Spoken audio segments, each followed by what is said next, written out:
We are getting into the kingdom of God. How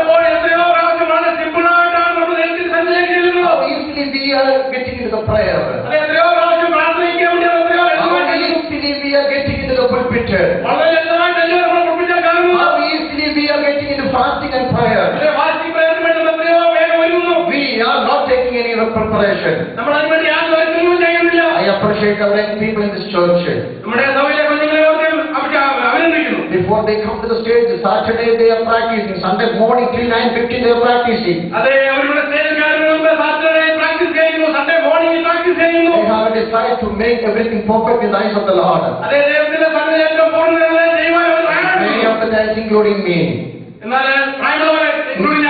Many of the times we are making everything without any preparation. I know to preach, I will come and preach. How many hours we have to spend behind that? This morning make a decision. We may have something, but when we feel the presence of the Lord, we have to humble ourselves in the presence.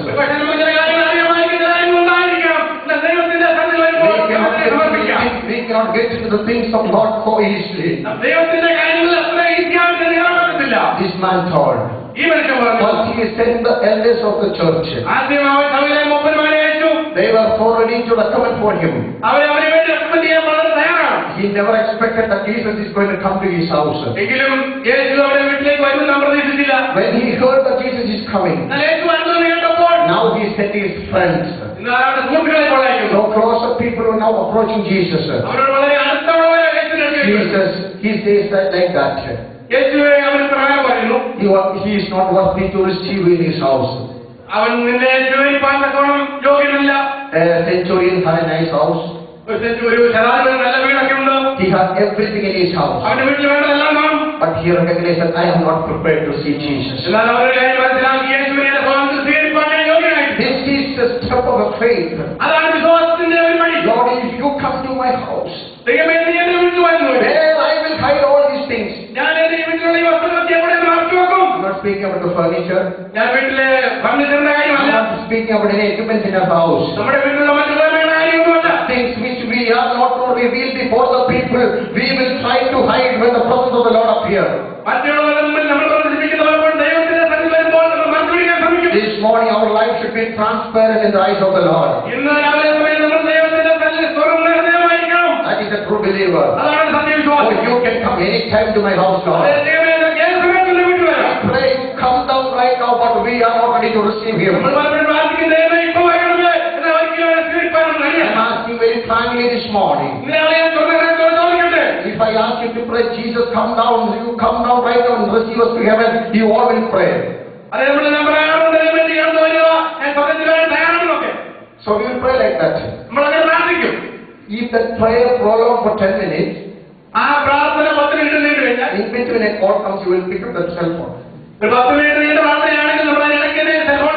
What we are praying? Jesus, come right now, let's take us to heaven. But we will look into the phone, it is an emergency call, you will attend to that before this attend. This call. So we are not grown in faith. We are not humble. I am not worthy to receive you. I am not worthy to come to you. How he proved his faith. Verse 7.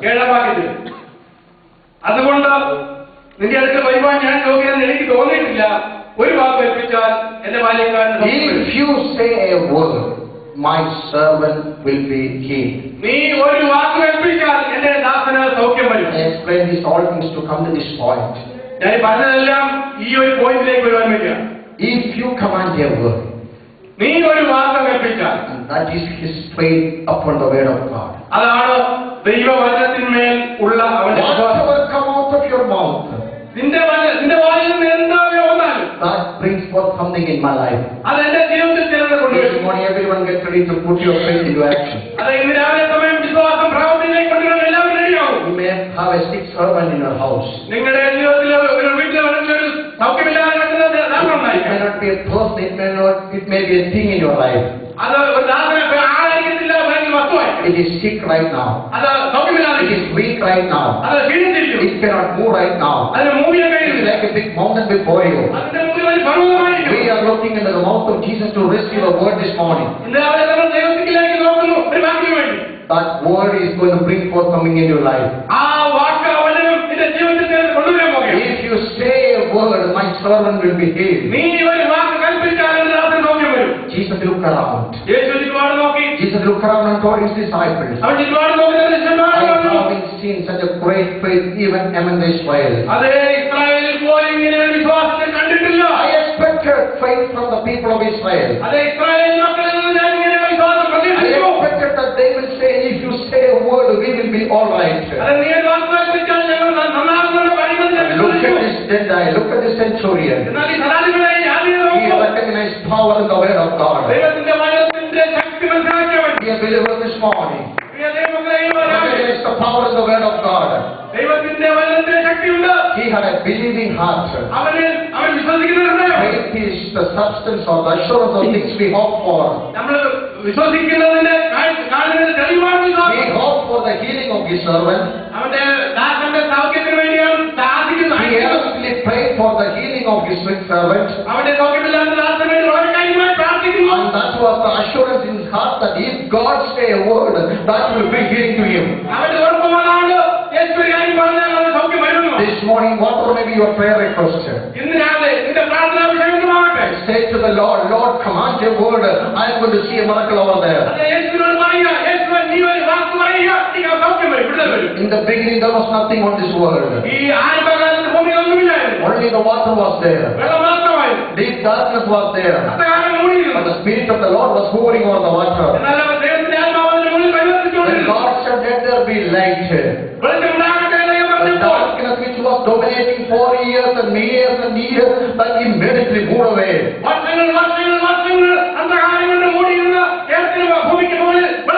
One word can bring light into the darkest earth. The same word is going to happen in your life.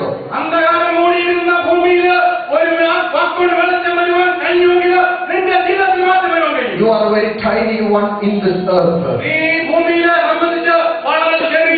Only because of the Spirit which God has given to you are precious in the eyes of the Lord. You may say that everywhere I can see the darkness. You may say that everywhere I can see darkness. I live in darkness. I walk in darkness. I am not able to see anything. A veil is just hanging before my eyes.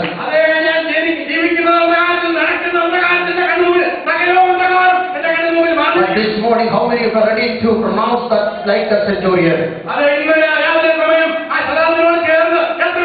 If you command a word, the miracle is going to happen in my life. I may not understand all the messages. I may not understand all the gifts of prophecy or all of the spiritual gifts. I may not understand the simple basic of the theology. I may not recognize all the principles in the word of God. But I know one thing. My faith says, my heart is breaking this morning. If you command the word, that is going to happen in my life. This morning, how many of you cry to the Lord? If you say a word, that is going to happen in my life.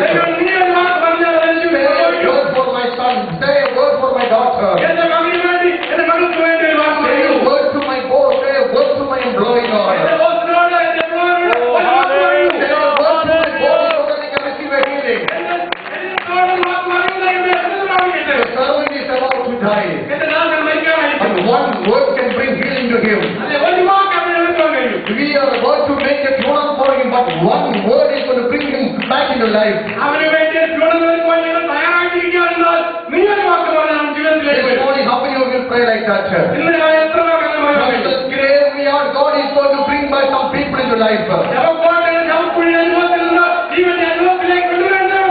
From the dreadful situation, God is going to rise some people this morning. Oh, we are going to put our faith into action. I believe that the word can change my life.